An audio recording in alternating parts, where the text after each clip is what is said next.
Great. Hi, my name's Dan. Thanks for coming this afternoon. We've just got here from Colchester, not a massive journey, but yeah, so thanks very much for coming to hear what I'm going to say. Was anyone here last year?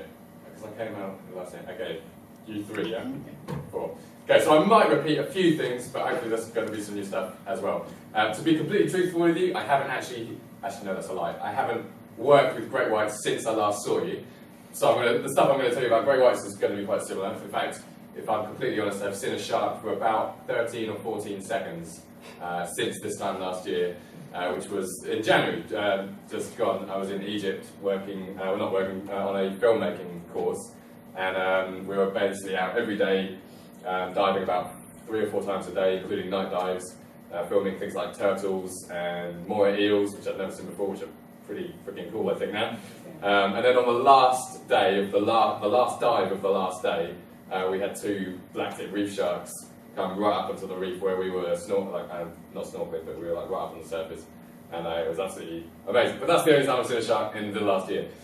So I'm going to talk to you guys a little bit about some of the things that I'm doing in South Africa, as well as some of the things coming up. But first of all, I just want you to check this out.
How amazing these animals really are. I always do this at the start of any talk that I do, whether it's people that already love sharks or that don't love sharks.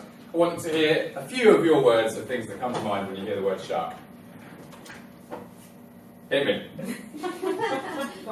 Fast. Teeth. Powerful. Bloody amazing. Agreed. Yeah. Usually if I go into a primary school, which I've done quite a bit so far this year, and I'll ask this question, they always say things like teeth and blood, and it's amazing how many primary school kids have seen Jaws as well, by the way, and all that kind of stuff. And that doesn't surprise me. This is the usual reaction that you get from hearing the word shark, which isn't surprising when you think about how sharks are usually portrayed, which I'll go into in just a moment. I've loved sharks my whole life. There wasn't ever a time where I felt like that I was afraid of them and then had like a revelation moment. I've been fascinated by them. I didn't see Jaws till I was, I think, about 15 or 16, so I don't think that really had anything to do with it. And yeah, as I say, I absolutely love them for as long as I can remember. I'll tell you a little bit about how I got involved with them, but just to give you kind of some idea about what I do now. Since working in South Africa, I've collaborated with a few different organisations. One of them is Sharks for Kids, some of you may have heard of. They're basically an educational based organisation based in Bimini, in the Bahamas. And Bimini is a tiny island. There's like 2 schools on the island. So doing schools work there is challenging. So what they do is they do Skype lessons. So they'll actually Skype into classrooms all around the world and do interactive lessons. She might even, Gillian, her name is the lady that runs it. She might actually be there with a tagged shark that they've just looked after and stuff. So for kids, it's like really, really amazing stuff. So I've got involved with these guys, and as I say, they mostly work with things like hammerheads and tigers, and they get quite a lot of bulls there as well. Now, please don't hate me, but this time next week I'll be landing in Bimini because I'm going to go and meet this lady for the first time after Skyping her many, many times. To try and actually get a bit more of an understanding of how they work with them, and I'll be making a few videos and trying to get some interviews with them and stuff as well. It's not just a jolly, technically it is, but I'm trying to get a bit more out of it than kind of just going and swim with some sharks. It's their hammerhead season at the moment, actually, January to kind of late March. They get loads and loads of hammerheads. If you follow these people on Instagram, you'll see your whole news feed is just completely filled with hammerheads, as mine is at the moment.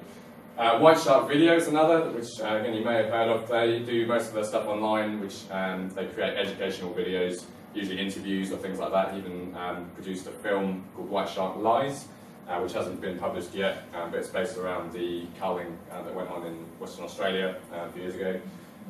This is one by a guy called Skylar, who's based in California. This is a photo I took with him when he came to visit us in South Africa. And as I say, he does loads of, creates loads of videos, and basically the idea is that most people, they won't read a scientific paper to learn about sharks. You know, your average person, they're not going to read a scientific paper. So he puts the information that's published in those papers into short videos, which makes it more kind of, I guess, appealing to watch. So I love what he does. I'm a big media person myself. I love video and film and all that kind of stuff, so working alongside him made a lot of sense. And then White Shark Africa, which is the guys that I mentioned last year, still kind of involved with them. I say I haven't actually been out since this time last year, but I still run a lot of their social media and try and book their internship program up for them as well. This is Mossel Bay here in the background, which is where we're based, and you don't have to go very far, as you can see, to see sharks. Most people that come out to our boat haven't really seen a shark before. Some people are doing like a tour of sharks of South Africa, but most people haven't seen a shark before. Some haven't been on a boat before, so it's quite a new experience. Usually you get a family of Indian people and they just can't handle it. Like they go out on the boat and they maybe not quite so steady on their feet or something, and yeah, they're just not a massive fan of the water moving around. So they see a shark for the first time, and I would say on almost every single trip there was at least one person that had a fear of sharks. They were doing it because they wanted to get an adrenaline rush, maybe they'd seen Jaws, they wanted that scary moment, and every single trip, without fail, that person would get off the boat and have a different idea of what these sharks were. And that, for me, was the most rewarding thing. I mean, these animals actually speak for themselves. They don't need anyone alongside going, see, it's not that dangerous, see, everyone's okay. Actually, they do that themselves because they're just so unbelievably graceful and calm around the boat, to the point where you can't really believe that this amazing predator that everyone is afraid of is just gliding by your feet and has no interest in you whatsoever. This is Mossel Bay from the air, so the town is kind of over here, and then you can see the little dot on the map here, and that's Seal Island, which for about 8-9 months of the year, that's where the sharks are hunting.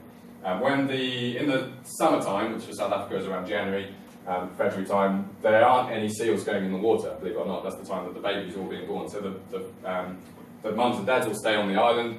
And so the sharks don't hunt there at all. They actually go to the other side of the bay and hunt things like rays and smaller sharks, like smoothhounds and things like that. So for most of the year, this is where they're hunting. And the unique thing about Mossel Bay is the shortest distance anywhere in the world you can travel to see great white sharks. As you can see, it's really not very far at all. South Australia, you're travelling for about 2.5 hours before you get anywhere near any kind of Seal Islands or anything like that. So it's quite a unique place, and because of that, it's quite a special place in terms of the shark activity with humans.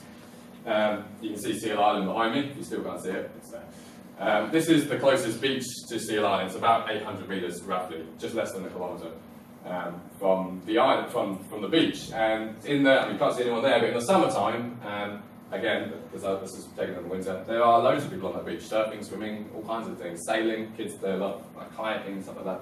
And there's never in history been an attack on a swimmer or surfer on that beach, even though we know in the peak time where they're hunting, there's between maybe 20 to maybe 70 or 80 sharks hunting in that area there.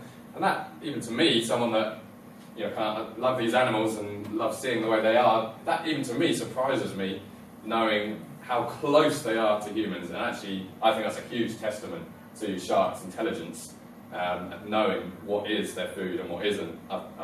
We'll talk a little bit about mistaken identity in just a moment, which is the most popular theory around why a shark might bite a person, but I struggle with that. I can't quite see how that works when you think that they really aren't interested in touching people on this beach at all.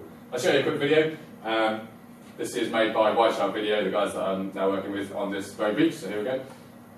I'm in Mossel Bay to find out why it's a popular white shark diving destination, and I think that's the answer. That is Seal Island. That's how far you have to go and see white sharks. I'm really staying on a beach that people use, especially during the summer, that's full of bathers, divers, surfers, and the white sharks are eating their favorite meal right there. The proximity of Seal Island to the shore in Mossel Bay begs one to ask, if Earth's ultimate predator is right there, feeding on a daily basis, how do people swim and surf right here without being bitten? So just how long does it take to get to the island? Swim.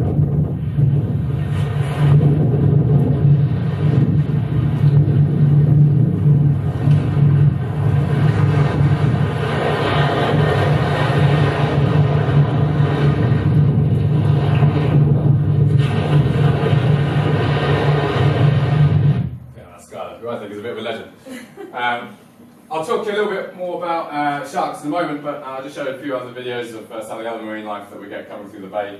Loads of dolphins. We get bottlenose, common, humpback dolphins, which are quite unusual looking. And they come through in quite big groups, quite big pods. Sometimes the common dolphin's about 100 strong, and the sharks actually all clear out their way. They don't want anything to do with dolphins. Usually, if there's dolphins coming towards the boat, we actually physically see the sharks diving down and disappear for about 10-20 minutes until all the dolphins have moved off. They don't want anything to do with them. Same with the whales in the winter months, so kind of late May till mid-October, you get quite a lot of whales. This is a right whale, southern right whale. Humpbacks as well. Every now and again orca, but not very often. You hear about them coming past kind of bay, but not really into the bay. Actually, quite recently in Gansbaai, which is one of the other cage diving places in South Africa, they had 2 orcas just turn up. They just swam around in kind of near the shore for an hour or 2, and all their sharks disappeared for 5 weeks. They came back yesterday. But that's the effect that orcas have on great whites. Great whites want nothing to do with killer whales whatsoever. Same thing happened in South Australia this time 2 years ago. They disappeared for 3 months after a killer whale killed a great white shark. So they really don't want anything to do with killer whales whatsoever. Quite a lot of seabirds. This is a photo of a penguin named Tandy. Unfortunately, it's passed away now. This actually was taken by my dad when he came to visit. This is in a penguin sanctuary called Sabrak, where we were working, helping a lady called Cal, who would look after any injured penguins that came to her, and she would then make sure they're strong enough, feed them, clean them, and then eventually release them back into the wild, usually in a little group, so they've got a little bit of safety in numbers. So this is releasing some of the penguins back down into the ocean. We choose a spot that's a little bit further around from Seal Island or where all the sharks are, just because they've got a fighting chance. They're more at risk from seals than sharks, to be honest, so that's kind of why we keep them away from there. And yeah, you can see they're quite nervous actually. They've been looked after and fed for the last few weeks and probably feeling alright about themselves. They don't really want to go back into the wild, but yeah, eventually they do head back down.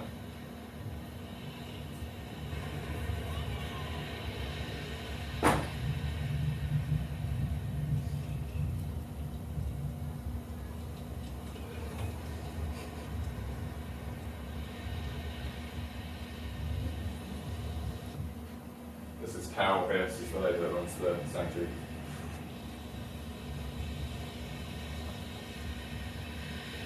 Yeah, so there we go. I mentioned the seals. We have about 4,500 Cape Fur seals in the peak time, in the summertime, in the winter time, sorry, there's probably a little bit less. And they smell awful. It's the worst smell, actually the second worst smell I've ever smelled.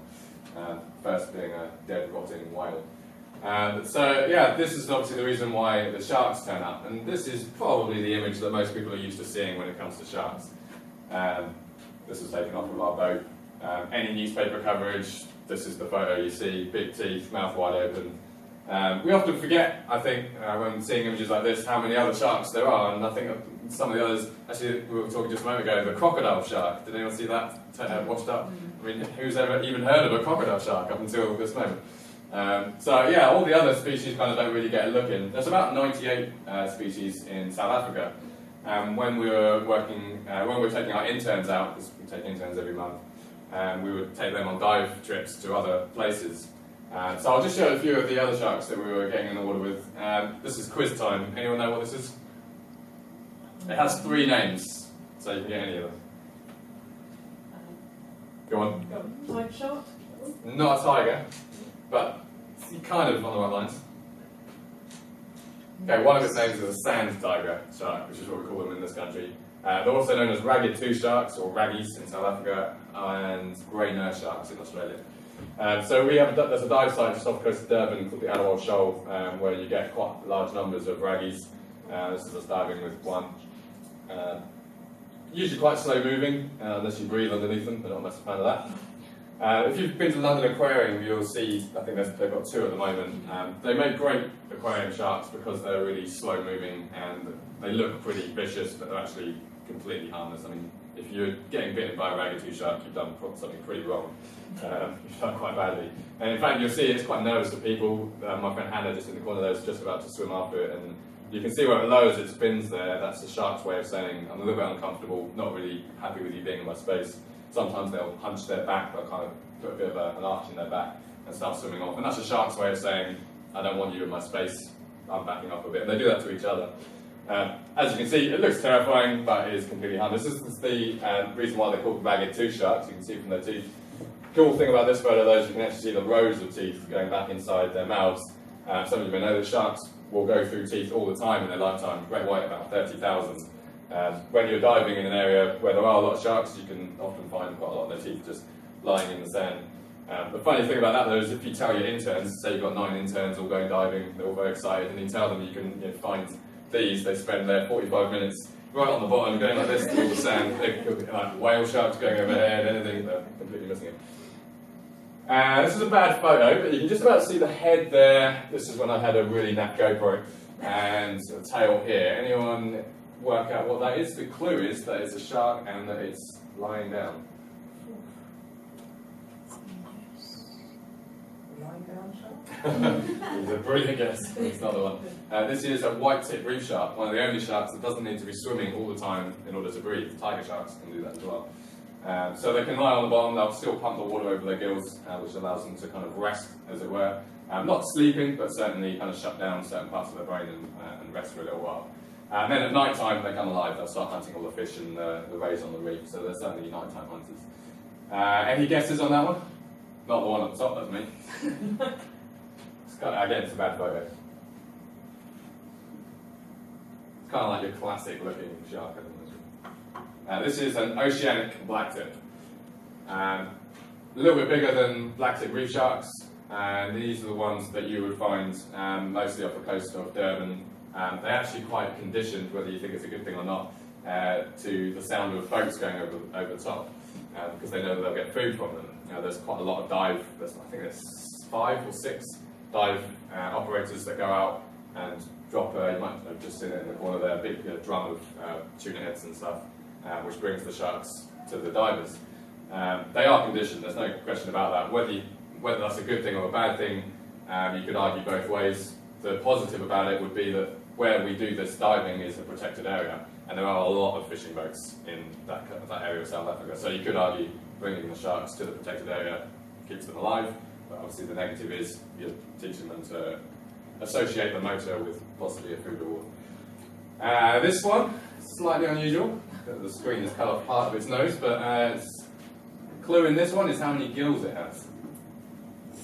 6 gills. Close! 7 gills. 7 gills! Yeah. This is the 7-gill cow shark, board-nosed 7-gill cow shark, which you will find off the coast of Cape Town, just around a place called Miller's Point, which is about 4 miles around from Simonstown. Yeah, pretty unusual looking animals. They get pretty big as well, like 3 meters. I kind of like to think this is probably what sharks would have looked like around the time of the dinosaurs, without the traditional big dorsal fin in the middle, and obviously 7 gills. Kind of rubbery looking mouth. They do have teeth, lots of sharp teeth, and I'm told they hunt seals, but I don't know how they're managing to do that. Yeah, that's me as well in the top one. It is quite an eerie place to dive as well. You can see the kelp forest. It's only about 10 meters down, so it's not a deep dive.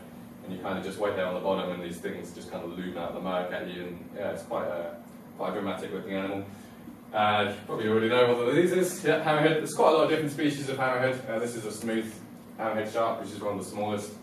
And we get quite a lot of baby smooth hammerheads coming into Mossel Bay, which is one of the ones that we would often tag. And then you get this one, which is, of course, the great white.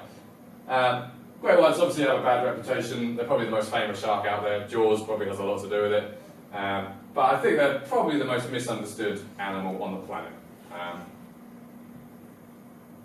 In the film Jaws, you hear the guy describing them as having black, lifeless eyes, but you might actually be able to see in this photo that they actually have blue eyes, which is kind of a cool fact I kind of like, because I also have blue eyes, so it's kind of nice to think. These sharks have blue eyes. They're very, very good at what they do. They're one of the most successful hunters, bar killer whales. I would say they're the top predator in the ocean, because killer whales can kill great whites. When we're working on the boat, we need to be really aware of that, and the way that they hunt is very, very efficient.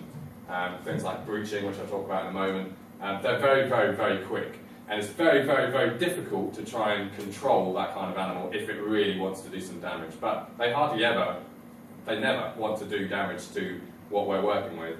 But what we do see is their speed, and it does catch us out. One of the things about cage diving is, again, it's a controversial thing, and I'm completely understanding that people don't like it. I don't like parts of it either. There's certainly parts of it that needs to be improved, but in my opinion, if cage diving hadn't exploded in the way that it did in the early 90s, great whites would probably be extinct in South Africa by now, because of the level of poaching out there. So what it does do is it keeps great whites more valuable alive than dead, which is what ecotourism is. But as I was saying, we need to obviously make sure it's a very safe environment, and the tuna head that we throw out, which we then bring the shark closer to the cage with, we're not actually trying to feed sharks. It's actually illegal to feed great whites. So we're not trying to let the shark have the tuna and then he'll kind of swim off and come back for another one. We actually want to keep the tuna away from the shark. Some people say that's cruel, you're kind of teasing the shark, and maybe on some level if you're doing it over and over and over again, but it means it's up to the shark whether it wants to stick around or not. And we see different responses from different sharks.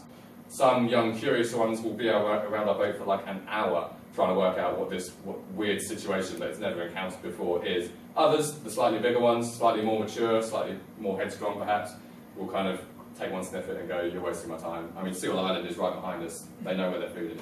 But I'll show you this quick video because this demonstrates just how good they are when it comes to taking their food, and in this case our bait. You can see our tuna head right in the middle there, and this is just to give you some idea of how quick they can be on top of that tuna head, and us trying to keep it out of the way is sometimes not easy. Now you may notice, this is me at the bottom corner, you may notice the smaller shark at the top. If you watch the smaller shark there, how quickly it gets out of the way as well. I didn't even know that bigger shark was down there. That bigger shark's name is Blackgill. She's quite a famous one when it comes to Mossel Bay sharks. She's one of my favourite sharks as well. I'll just run through a few things about great white behaviour which I found quite fascinating. One is spy hopping. Has anyone heard of spy hopping? You might see killer whales doing this, where kind of a pod of killer whales will like lift their heads up the bottom of the water and they all do it like together. It looks really nice. Great whites do the same thing, not all together, but they're the only sharks that will lift their head above the water and actually have a look round. And I've seen a few times you can see them doing this with complete clarity. They'll almost stop in the water and either lift the side of their head up out of the water or their whole head. I had one instance with a shark named Sweetheart, who's actually the shark featured on the poster thing that you made up with the fin. You can see, if you have a look at it, she's got a little heart on the bottom of her fin. That's why we call her Sweetheart. But I was chumming off the back of the boat, and with we have a little pot of, you can't eat any of it. It's like, I guess, mash up with like fish blood and bits and like that. So the little fish love it, but nothing for the sharks. It's just a smell. So I'm chumming off the back of the boat, and I come doing that, and pouring it down, go to take another scoop, look back, and Sweetheart has come right up out of the water to probably about her gills, looking literally straight up at me. I was kind of like trying to get everyone's attention, obviously everyone's focused on the bait over there, and she hung there what felt like for about probably 6 or 7 seconds, kind of like standing on her tail almost, but she came up so quietly that all the other little fish around her hadn't heard her coming up either. They were all still feeding kind of just in front of her. And she kind of hung there with not quite a big smile as that, but kind of just a little gape. And yeah, I'll never forget that. And then she kind of dropped back down again and carried on doing her thing. But I think that another reason why we call her Sweetheart is because she's such a chilled out character. And you see certainly so many different personalities and characters from these sharks. It's not like one shark behaves in one way, then they all behave in that way. That's certainly not information the media will give us about sharks. Like one shark attacks a person, therefore they're all mindless killing machines. It's certainly not the case. But some of the other behaviour that I wasn't expecting to see, which was perhaps a little bit more dramatic, things like this. Now this was captured, as you can see again, by West Shark Video. Skylar came to spend a few weeks with us and managed completely by coincidence, or by fluke, of getting this on video. And this is sharks jumping out of the water for no reason. Well, no reason that we know of. There was no bait near them or seals or anything like that. They weren't chasing a decoy. It's very difficult to capture this on video because you never know when it's going to happen. But I saw this about 10 times while I was out there a couple of years ago. And it's quite a spectacular thing to see. I'll show you 3 videos, 2 which went viral and 1 which was filmed by one of our clients who I managed to get hold of. So this is sharks breaching out of the water for apparently no reason at all.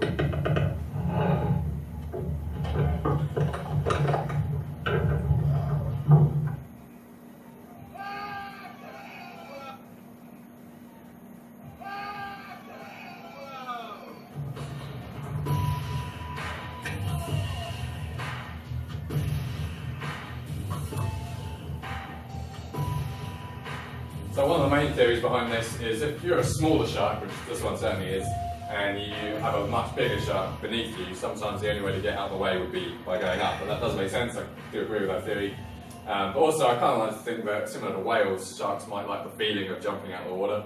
Other theories might be trying to get a better look of their surroundings, but I don't know if I can kind of get on with that because of some of the ways that they're coming out of the water. It's not easy to see around. Also, trying to get rid of like parasites or things like that on their skin might be another reason.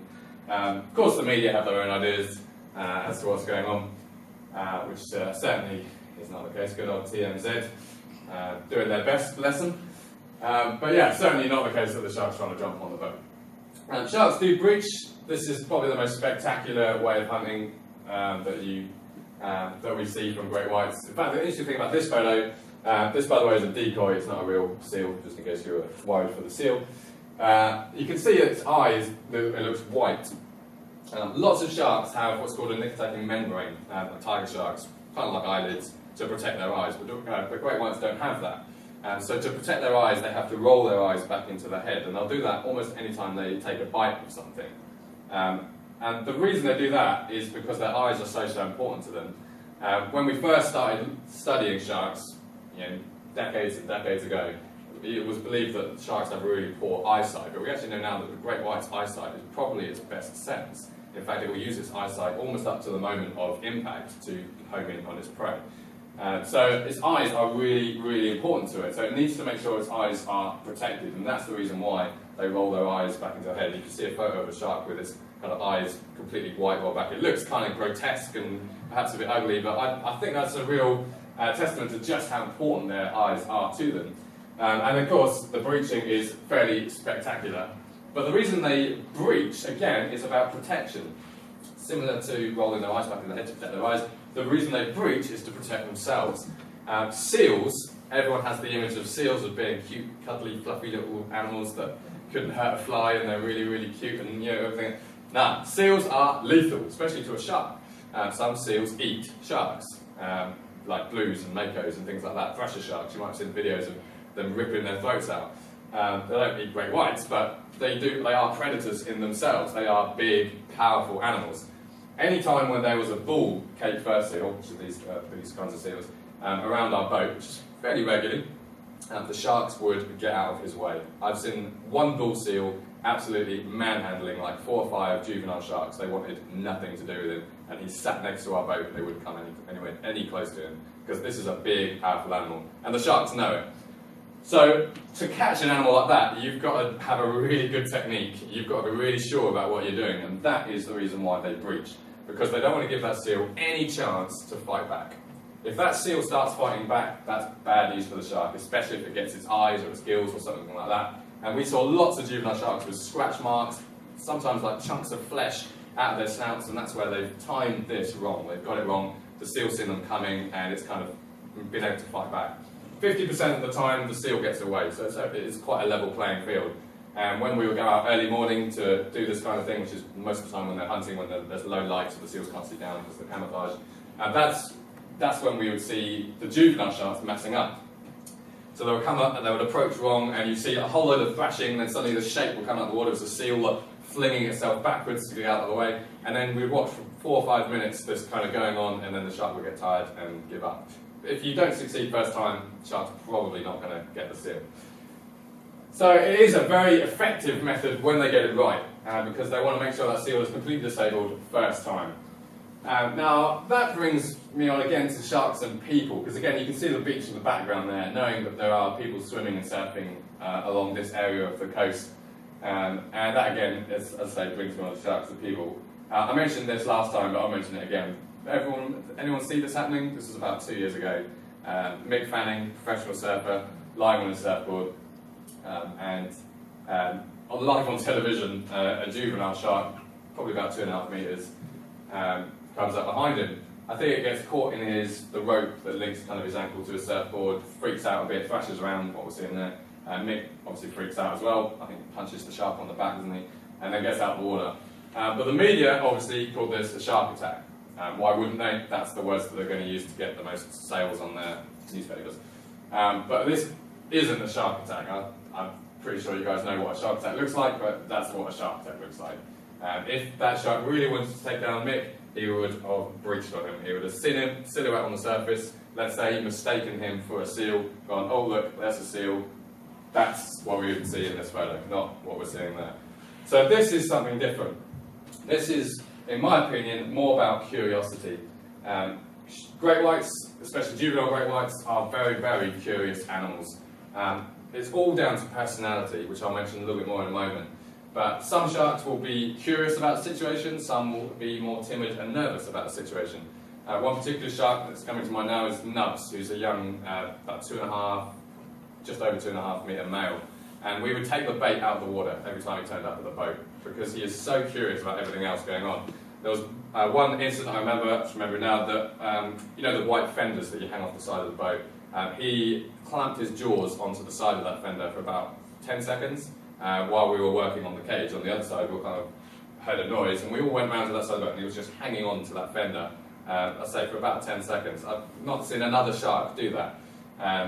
So he's a very curious animal. He loves to explore things. But then there are other sharks that will kind of scarper. They even see the people in the cage and go, I'm not up for competing with this predator, I'm out of here, and we don't see that shark again. They only have a few ways of figuring out what an object actually is, and in my opinion, bumping is what is going on here. And bumping is simply where a shark will swim up and give something a bump. They have a lot of sensors in their snout, and that's kind of the way they use to figure out what something's made of. Just like this juvenile shark is about to do to our cage. So you can see he kind of goes away from the bait, carries on swimming, and literally bumps the cage, and that's all that bumping is. Surfers have often spoken to me about feeling a hit on their board, and their legs are all still there, and that's just where the shark's gone up and literally bumped them. So it's a very curious thing that they do. Mouthing is probably the reason, for me anyway, why when you hear about a shark attack, I don't like that word, a shark bite, it's the person is usually only losing an arm or a leg. Pretty painful, and sometimes people die from that, but only 18% of people die from that. Mouthing explains why you'd only lose an arm or a leg from a great white shark. Think back to that breaching. If a shark really wanted to hit you properly, you wouldn't have any pieces left. It's not the case that you just lose a limb. We wouldn't find you again. But mouthing is, for me, explains why a person only loses an arm or a leg. I'll explain mouthing from South Africa. There's a perfect example of mouthing. Yeah, what was that behaviour I just saw? Okay, so we just saw a behaviour which is called mouthing, where the shark will put its jaws over the side of an object to try and figure out what something's made of. We see them doing that to a lot of objects around our boat, sometimes our motor, sometimes the buoy on the end of the anchor line, and just now to the cage. Remember that sharks don't have hands, so one of the ways they use to explore their environment is by using their mouth. Okay, so sharks don't have hands, so one of the ways they use to explore their environment is by using their mouths. This video went viral. I can't prove it, but I think this is blackgill. I was on the boat at the time, but I didn't quite get a good enough look at her. This video went viral, taken by someone that was cage diving with us, and the reason it went viral is because it looks like a shark attacking the cage, trying to rip it apart, as all the newspapers told us. What the shark is actually doing is mouthing that blue foam float on the side of the cage. It wasn't biting the cage at all. It probably feels quite weird, this thing. A shark that's used to biting into very tough flesh of a seal, something that's quite foam, like you made of foam and quite spongy, must feel very odd to a shark. So it doesn't surprise me that that shark was mouthing that foam float. The only surprising thing is just how long she was doing it for, but mouthing isn't an unusual thing. As I said, The Mail online went nuts with it, although you probably already don't believe anything the Mail online published. I did see an article saying that that sharks were mammals about a year ago. So yeah, possibly not the most reliable source of information. But of course, the newspapers, the media goes nuts for this sort of stuff because it keeps flooding us with fear of sharks, which obviously helps keep them selling the newspapers. As I mentioned earlier, the important thing to understand, I think, that the media will never tell you is that sharks are all unique. Every single great white or every single shark has their own personality. If you follow the diving in the Bahamas, you'll hear them mentioning every shark by name, Emma, Tarantino. All these sharks are individual tiger sharks that they know so well that they see almost every day when they're diving. We didn't see sharks consistently, like every single day for a period of time. We would have them come and visit us and then disappear. They don't live in Mossel Bay, they just spend a few days, maybe a week, hunting there, and then they disappear again. But we did get to know, I got to know probably about maybe 25 individuals in 6 months as sharks that we could accurately say, yeah, that is that shark. And you can see their personality, the way they behave is exactly the same every time. Dottie was one of my favourites. She was an absolute character. We call her Dottie because you might just be able to see there's 2 dots on the bottom of her dorsal. There's actually 2 more on the other side. But also, I called her Dottie because she was so dotty. She was like, you know that friend you got that is kind of just, they don't really know where they are when they're walking along. They might bump into things, they're pretty clumsy. That's Dottie. She is the most slow swimming great white that I've seen. And she'll kind of just like loom up to something with her mouth open, just trying to work out what something is. She's a mouther. Every time she came past the cage, I'd say 8 out of 10 times she came past the cage, she would mouth it. And I'd often lean over to the divers inside and say, get ready guys, Dottie is probably going to mouth the cage, and that's her doing it there, just to the side. It's just her personality. She loves to explore things, and she likes to work out what things are made of. She did it to more things than just our cage. The motor on the back of the boat, she did it to the little yellow buoy that we hang off that's on the top of the anchor line. So loads of things around our boat that she was interested in. Another one is Trix, and the thing about Trix, the reason I mention her is because she's huge. She's about 4.5 meters, so she's, for a female great white, just becoming an adult. But Trix, every time I saw her, she mouthed the cage. This isn't an unusual photo to see of Trix. But the thing about this photo that I do want you to notice is her eye is wide open. She doesn't try to protect it, she's got it wide open and she's looking around and she's still trying to work out what this object is. There's no attack in this bite at all. She did this 3 times in about an hour, and she held her jaws on this occasion for about, I think it was about 11 seconds, which is a long time when you're actually there in the moment. This shark kind of just clamped onto the side, and the client's not really sure, like, is this supposed to happen? And you're thinking, she'll let go at some point, whenever she wants. We're not going to make her. But yeah, that's Trix. In fact, I've got a video. This is taken in May, so kind of late summertime, of Trix mouthing our cage. Yeah. Hello, Trix. Hey. You come with me.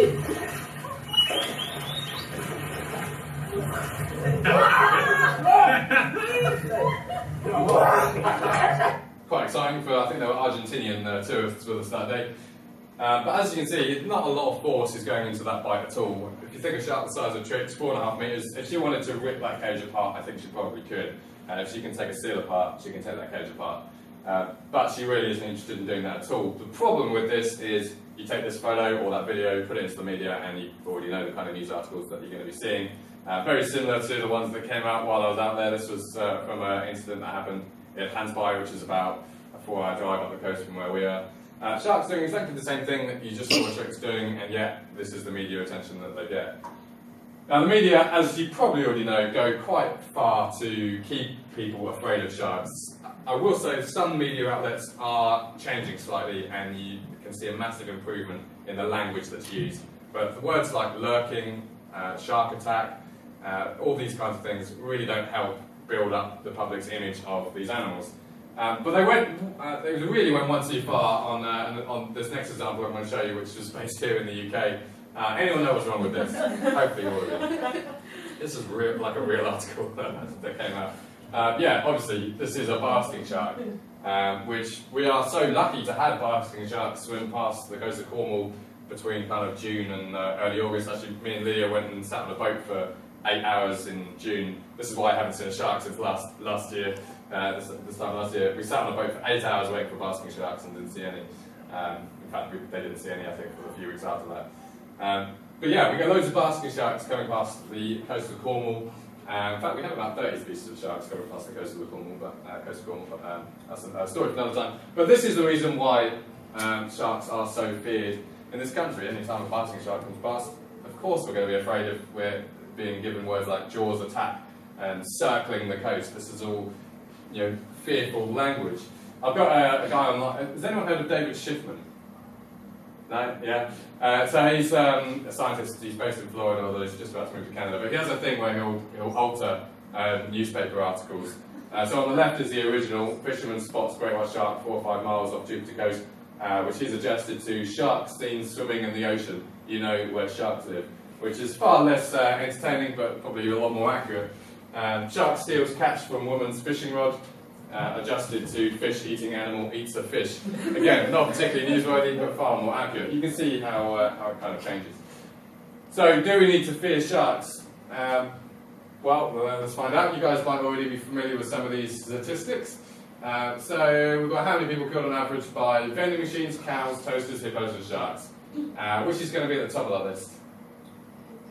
Hippos? Any advance on hippos? Are we all happy with that? Toasters? Jeez. Okay. Which is going to be at the bottom of that list? Probably sharks. All happy with that? Okay. So vending machines 13, cows 22, toasters 791, hippos, of course, the most dangerous animal in Africa, and sharks on average of 5. I think last year it was 7. You are statistically more likely to be killed by a cow in Cornwall than a shark anywhere in the world. Sounds terrifying, but I did have several talks in Cornwall last year, and they really didn't know that fact at all. So I called them the bravest people on the planet. Yeah, we've all survived these this morning. You're clearly doing very well to survive yours. But yeah, we really are at risk from sharks when you compare it to other things, especially things like taking selfies, which you are statistically more likely to be killed by taking a selfie than from a shark. I was going to show you this next video, but I think I'm going to skip it, so I'll go straight to here. So, should we be afraid of them, or should they be afraid of us? I think you probably already know that the sharks have a lot more reason to be afraid of humans than we do of them, for a lot of different reasons, and I won't mention them all, but I will mention this one because it's one that I had a little bit of experience with in South Africa. Similar to Western Australia, there's an organisation that will put out beach nets and drum lines to catch sharks, the intention of catching sharks, to protect bathers, swimmers, surfers, that kind of thing. The problem with these nets is, the first problem is they kill everything that swims in the ocean, as you can imagine. This is a thresher shark, which is no threat to humans whatsoever, unless you went and punched it on the nose or something. But these nets also kill large amounts of things like turtles, rays, dolphins. There was a baby humpback whale that was caught, I think released, in these nets last year. So they have quite a big impact on the rest of the environment around them. The other thing about these nets, which they openly tell you, if you go to one of their places, they call them the Natal Sharks Board in South Africa, which we went to visit, they openly tell you that the nets don't act as a barrier. Sharks can get over them, under them, around them. And the reason for that is there's about a 5-metre gap from the top of the net to the ocean surface, and then about a 10-metre gap on the bottom, and about 200 metres on either side of the net. So it's not a barrier in any way, shape or form. But the reason these nets exist is because people think if they didn't have those nets there when they went swimming, they'll get bitten by a shark. You guys Yeah, we've got an exam, we've got to go for it. And the exam is a worthy excuse. Just to make it that simple. Thank you. Alright, yeah. But yeah, the problem with these nets is that they're put out there because the public perception in that area is that if they didn't have those nets there, they'll get bitten by a shark. We sat through, in our interns, we sat through a presentation of them dissecting this tiger shark, and they basically told us if you go swimming somewhere, if you have a cut, or if you go swimming somewhere where where there aren't nets, you'll get attacked by a shark.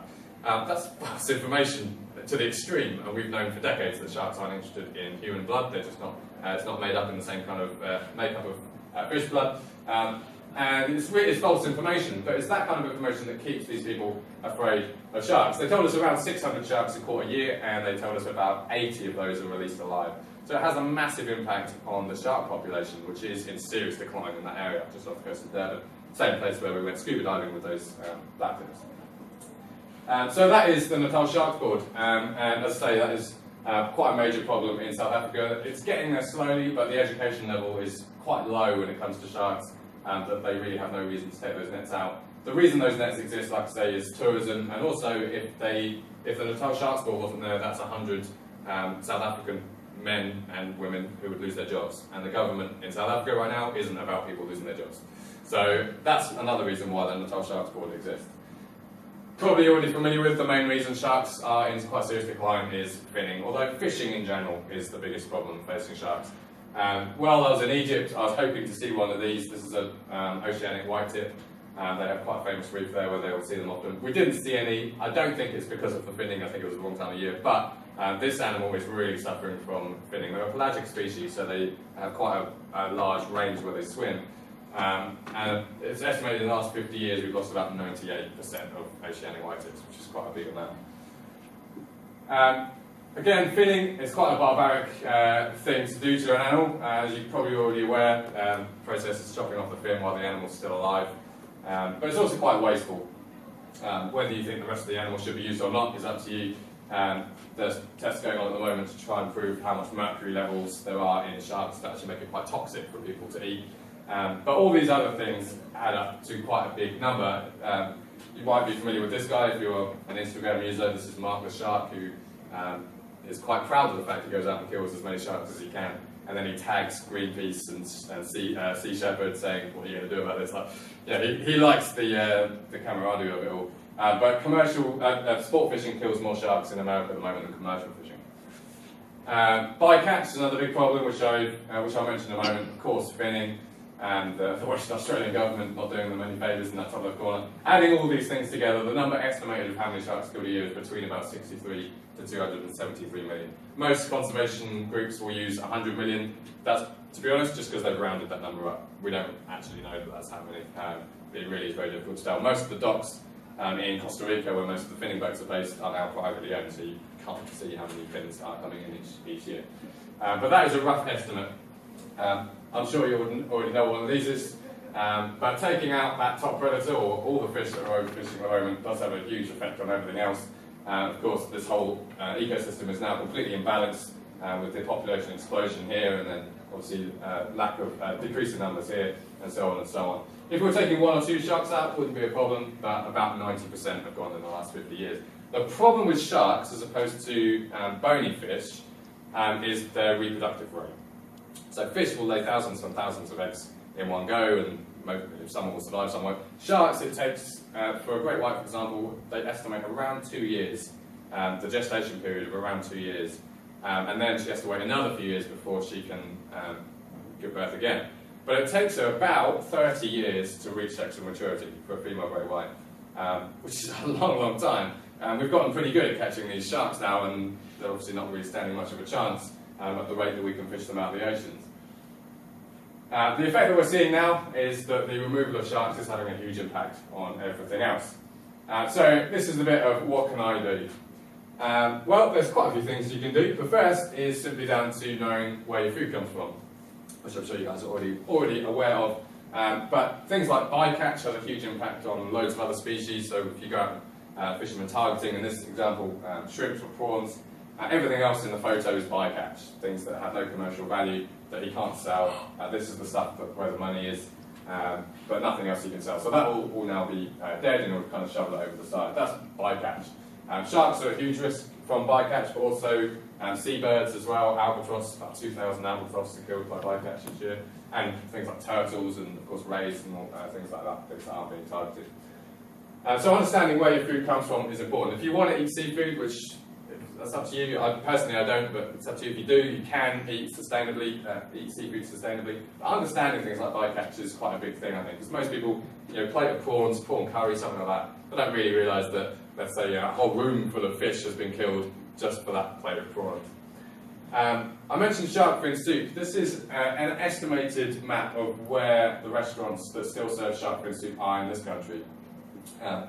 It's actually about 2 years old now, this map, and I think at least 3 of these can now be taken off. I visited all the ones in Liverpool, and they said they'd all taken them off. So a few of them are aren't accurate. In fact, I got a text a couple of weeks ago from my friend who was having dinner in Manningtree, which I think is about there, isn't it? Saying that there was shark fin soup on the menu of a restaurant that he was visiting there. So that might not be completely accurate, but this is roughly how many restaurants there might be still in the UK serving shark fin soup. The good news is about 35 restaurants have taken it off their menu since people have campaigned or simply gone in and approached them and said, this is the reason why we don't think it's okay to serve shark fin soup anymore. Some of you may have heard of an organisation called Fin Fighters, maybe. They're based in Bristol. A good friend of mine, Lou, is heading that up at the moment, and they're doing amazing work in Bristol with campaigning for taking shark fin soup off the menu. She has a great approach, which is not to condemn them, which I think is brilliant, and the only way really where you can make a difference. She doesn't go in there and start a protest. She goes in and says, we want to work with you to help change, to give you alternatives, and I think people are far more likely to work with you in that sort of scenario than you shouldn't be serving this is wrong. There's a lot of campaigns and things like against the fishermen, but actually the fishermen are just doing their jobs, aren't they? They've got a family to feed, and actually it's the consumer is where if people weren't buying it, they wouldn't be fishing it. There was, I'll tell you this quick story, there was an incident in Mossel Bay where I found a group of fishermen that were catching loads of smoothhounds, which are probably about the size of that desk. And I was filming him unloading all the smoothhounds, and I filmed it on my phone quite secretly, which was probably my mistake. And asked him where they were caught, and he told me don't go in the water at night because they'll bite, that's where they'll bite you and stuff. And then a few months later, Leah had come out to visit me, and we were standing in the line at a convenience store, and this fisherman was behind me and said, are you Dan Abbot?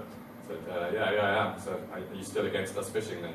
And news had spread that I worked for White Shark Africa and that I was against them fishing, and they had taken it not very well, let's put it that way. The guy that I was working for with, my kind of immediate boss, bless him, took it all to himself and got me off the hook a bit. I really learned in that moment condemning, I wasn't condemning them, I was actually condemning the consumer. The words on the video were, when the buying stops, the killing hen too, which is a line from Wild Aid. But you can see how it's a very sensitive issue, and I think it is very difficult to sometimes get to the right point with that. The other thing you can do is much more direct, which is exactly what I did, is join an internship. I'm not going to say just the one in Mossel Bay, which is of course the one I did, and I'll show you a quick video in a moment. But there are loads of really good internships all around the world. Fantastic one in Bimini. I may as well give that a plug as I'm going to be there next week. These are actually the interns there right now in Mossel Bay. These are our March interns. So this photo was taken about 3 days ago. The reason I say join an internship is a really useful way of helping is because you're far more likely to reach people if you can tell them about your personal story.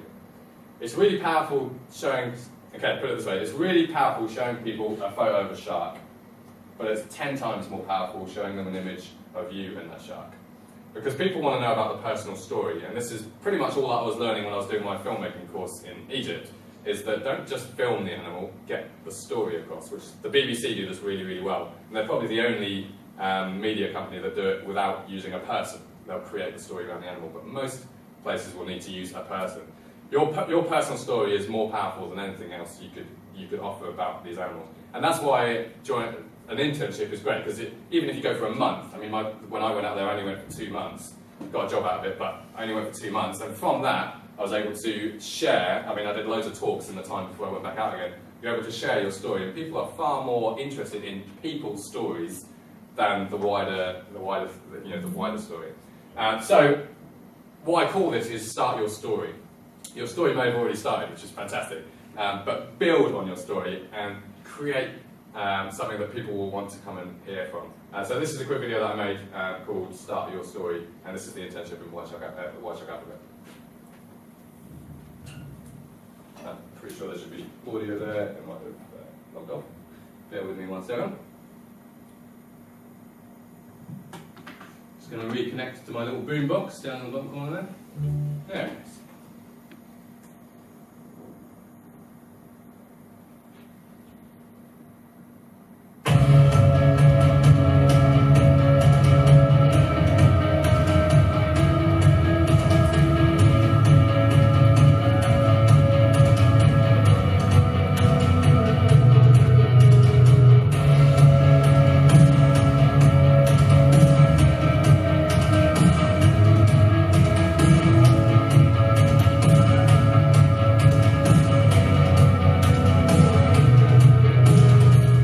internship at White Shark Africa is one of the best programs in the world for hands-on experience and learning about the animals close up. I believe it's also a fantastic opportunity to gain the skills that you need to carry on doing conservation work around the world. We have loads of interns that come to White Shark Africa who have no background experience of studying marine biology or sharks, and yet the understanding that they have of sharks when they leave is huge.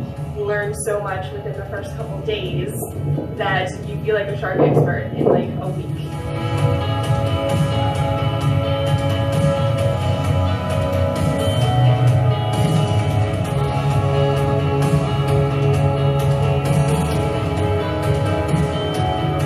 You only need to be on the boat for a few days to start understanding these animals a little bit better. As an intern for White Shark Africa, you will be expected to help out with some of the research programs that we run. That will involve working with our researcher. That's very hands-on, collecting data, analysing the data. But you'll also have a chance to talk to a lot of people about sharks, whether that's to our clients that come out every day on the boat, into local schools or local events that we host where people that live in Mossel Bay come to hear about what we can do in that month.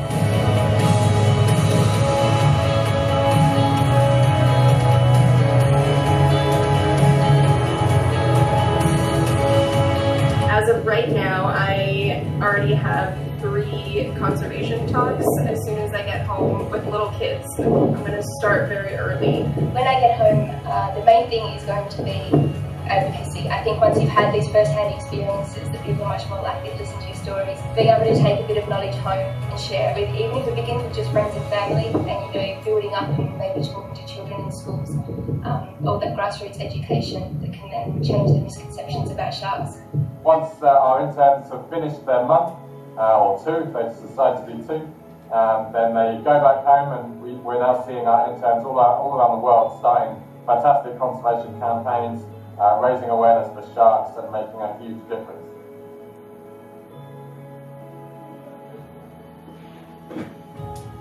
So there you go, start your story. Again, it doesn't have to be with White Shark Africa, but in whatever it is, create your kind of personal story. And that's a really, really effective way of making a difference. I'll leave you with a bit of good news, and that is that shark finning is now banned in more than 100 countries. That has a lot to do with certain government legislations that changed, also like charities like Wild Aid, films like Shark Water, which you may have heard of, that had a huge, huge impact. Also, shark imports to China dropped by about 70%, which is massive when you consider that's probably the place where the biggest problem of shark consumption is. I'll ask you this again. Any other words that come to mind? Intelligence. Yeah. I think the fact that I've learned they're curious, that intrigues me, because I had got the impression it was just instinct only that was moving them from A to B and everything. Yeah. But the fact that they've got the curiosity is absolutely astounding. Yeah. It makes it almost more personable, doesn't it? Oh, Relatable. completely, yeah. And they're animals that have got learning behaviour and this kind of thing, which I absolutely didn't realise. Yeah, absolutely. I mean, that shark is actually a very smart animal, I think.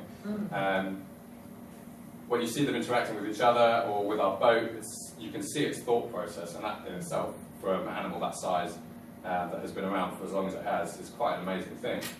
Again, when I do this in primary schools, some of the words that I kind of get back now are things like, they say things like cute and adorable. I'm always careful with primary school kids. I don't want them to think that sharks are harmless, because they're not harmless. But I mean, a badger isn't harmless. If you punch a badger on the nose, it's going to attack you. Every animal has the ability to cause harm, but I think the change in perception isn't that difficult to get if you just understand an animal a little bit better. I mean, there's certain animals I don't understand quite so well that means I don't really get why it does what it does. But education is the reason that is changing so much, and that's the reason why the imports into China has changed so much that it has. It really does make a massive, massive difference. I'll leave you with this as well, that although sharks are my thing, which I guess is pretty obvious, hopefully, it's not just about saving sharks. There's animals that need our help much closer to home than sharks that are doing not so well either. There's an amazing lady who runs a hedgehog place in Brinton-on-Sea, just on the coast. And she basically, it's a full-time job now. She takes in injured hedgehogs, people bring them to her, she looks after them.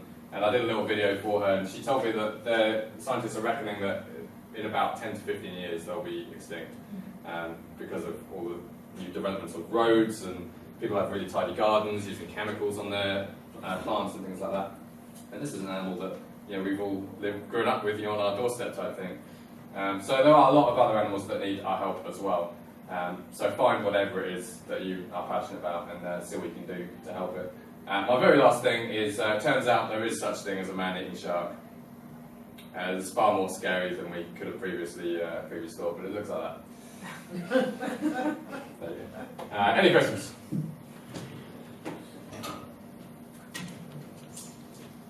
You managed to simultaneously answer any questions I had as soon as you were like, so this is this thing, blah, blah, blah, and this is the answer. Oh, never mind. Okay, that's good. Any others? For the research bit, do they do animal behaviour, or is it more like physiological? At White Shark Africa? Yeah. A lot of it is based on like population dynamic studies. So identifying individuals at the boat, this is with the white sharks anyway, identifying individuals at the boat, maybe taking a photo of their dorsal fin, and then kind of putting that into a database. And then they also do studies on things like, our hammerhead season is December and January, and we actually don't run our internship in those months because we have a researcher called Gibbs who comes in and takes over the whole program, and we just do hammerheads. So he basically is out catching and tagging hammerheads for 2 months solid, which is quite fun. But then again, that's all down. That's more of a genetic study. You'll take a little clipping of the dorsal and things like that. Yeah, so that's the majority of the kind of work that they do out there. How's the population on Seal Island been over the years? Has it been pretty consistent? Or Yeah. have there been any drops and such in it? Yeah, it doesn't change too much. It's a fairly consistent 4,000 to 5,000. About 10 years ago, there was probably a few more, but seals are protected by law as well as great whites, so you can't go and kill a seal. So yeah, no, the population is very good. I mean, the Seal Island in Mossel Bay is actually relatively small in comparison to some of the others along the coast. I mentioned Hansby, which is they call it the great white shark capital of the world, although they weren't saying that over the last 5 weeks while they didn't have any sharks, and we did. Never mind. Their Seal Island is about 44,000 Cape Fur seals, and then in Seal Island, False Bay is about 60,000. So in terms of other colonies, Mossel Bay is quite small, but seems to be kind of fairly consistent.